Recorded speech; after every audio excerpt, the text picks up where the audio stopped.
यहां पर कह रहे हैं पृथ्वी से मैंने धैर्य की और क्षमा की शिक्षा ली। बहुत इंपॉर्टेंट चीज है ये, पेशेंस। साधना में धैर्य नहीं है तो साधना में वो व्यक्ति आगे नहीं बढ़ सकता। आज ये मंत्र जपने लगे, हमको अभी रिजल्ट दिखा दो, रिजल्ट आने में टाइम लगता है। तो धैर्य, हमने जब मंत्र जाप शुरू किया, हम साधना के रास्ते चल पड़े, तो बस जपो, फल जमाना तो आएगा। तो धैर्य, धैर्य रखना और क्षमा करना, ये दोनों बहुत इंपॉर्टेंट है।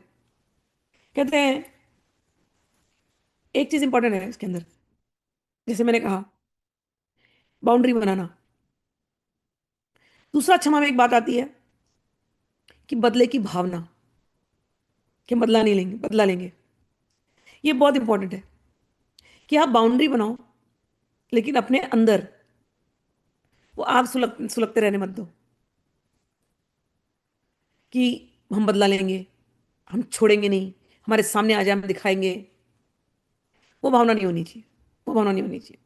तो यहां पर जो जो उदाहरण दे रहे हैं पृथ्वी का, वो यही कह रहे हैं कि पृथ्वी को कोई कितना भी आघात करता है, पृथ्वी पर क्या क्या उत्पात नहीं होते हैं, फिर भी वह किसी से बदला नहीं लेती और ना रोती चिल्लाती है।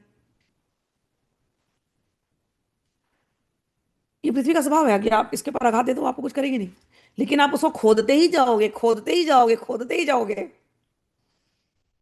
फिर प्रकृति का जो रोष, वो तो हमने देखा ही है, वो वोल्केनो बन करके फटेगी धरती, या कभी टोर्नेडो आ जाएगा, कभी फ्लड आ जाएगा।